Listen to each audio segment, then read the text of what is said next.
it's still a challenge. And it's not only in East Africa, a lot of African states have completely ignored what they signed on, which is the Yamoussoukro decision, which should have opened up the African airspace to all of us.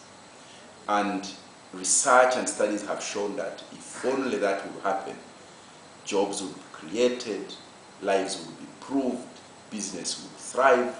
So I don't know why everybody still most of the people are still holding on these rights. It appears that many African governments are more inclined to grant traffic rights, including fifth freedom rights to, in particular, Gulf carriers, and are almost shunning African airlines which have started to make a success out of this business, which was hard enough. That's the irony around it. Isn't that an irony, really, that within Africa, travel within Africa is made more difficult for ourselves than for others? That is a very, very unfortunate fact. That is what is happening. And we have tried to raise it at different fora, AFRA,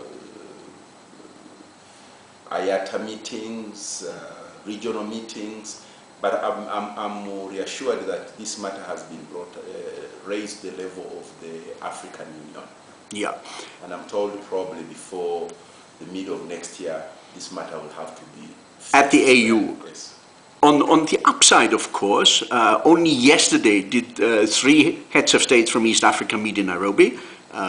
Your own president, His Excellency Paul Kagame, our president, Yoweri Museveni, and Uhuru Kenyatta, and they apparently directed their technocrats to open up the skies like immediately and do away with all these artificial obstacles which the bureaucrats have created. That's great news. Definitely, I read that with a lot of excitement, and I have no doubt that that is a very big step in the right direction. Will it bring the fares down? Of course, yes. I mean, fares are all a factor of demand and supply.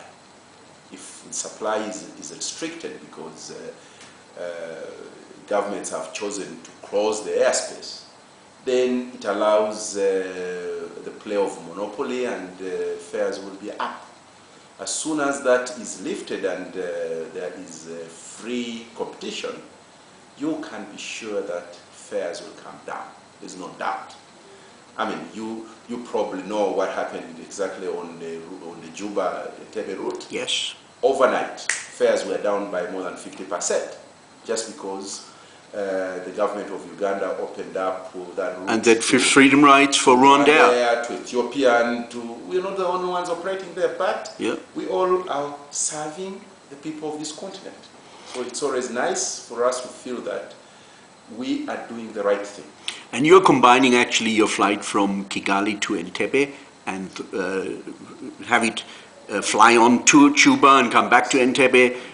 So this is layover in Entebbe. Yes. Do the first flight to Juba very early in the morning. And that's what's supposed to be. Yes. That's what's supposed to be. I mean, in the days of East African Airways, it didn't matter where the plane laid over, whether it was in Nairobi or in Entebbe or Dar es Salaam, as long as it made business sense. And nobody cared. But at the end of the day, it worked smoothly. Yeah. That's where we should be building to. Let me move on to a slightly different issue. West Africa has, with the Ebola crisis, hit the entire continent. It has depressed travel into Africa from around the world, and it has, of course, hit airlines very hard flying to West Africa. And I'm not saying flying to Conakry or to Monrovia, but flying to West Africa as a whole.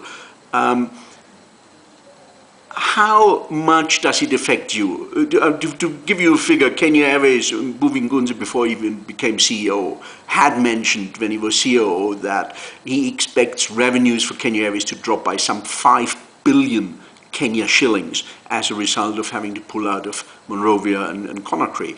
And overall revenues are further depressed going to the destinations they still serve, like Lagos. How does it affect RwandAir?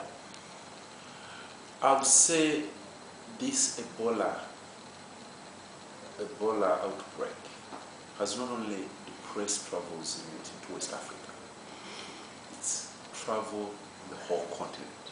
If you look at the amount of travelers, tourists, conferences, name it, that have cancelled from the last 3 months and going forward, probably for the next 6 months. Including to the Seychelles, can you imagine that? Including Seychelles, as you point, South Africa, East Africa, because for most sitting in Australia, in Japan, in Korea, in Europe, in the US, Africa is one little country. Well, we are a country, but we are a country big enough to actually split into 53, and we are big enough to incorporate North America, the Russian Union, China, the entire Europe, and a lot more. That's small. Yeah, we still considered one bloc. We are a country. So to them, it doesn't matter whether the outbreak is in West Africa and specifically to a certain number of countries in West Africa. Africa is the same. So it has really affected the travel industry, and all airlines, RwandAir inclusive of course, are going through very big difficulties because we've had lots of cancellations. But specifically speaking about our operations in West Africa, we operate mainly to Lagos and Accra and Douala as part of our West African operations at the moment. I can tell you, definitely we've seen drop in numbers of previous bookings, but also forward bookings. If you look at the period where we are today, we are supposed to be at our peak of peaks, especially with the timing of December. But our bookings for the season have not been as good as a few years ago. So it's really having a terribly negative impact on the continent. And we can only pray that all the effort that has been put in will soon yield, a sustainable solution that can take this Ebola plus the stigma away from our continent for us, our business to start flowing again as it used to. I remember when we spoke sometime last year, you were looking at numbers to almost 600,000. I think that is obviously a target which, because of these circumstances, you are likely to miss this year.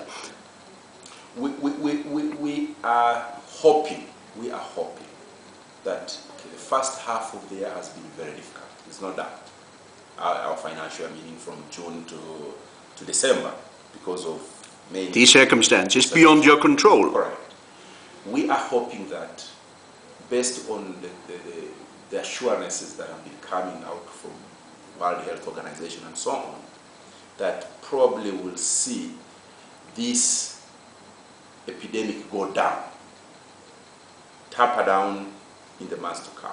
Although I'm worried, because when I read again at the numbers and the new cases, it doesn't seem to be letting in down. A confined area, thankfully one must say in a relatively confined area, Correct. Which gives hope to containing it there. Exactly.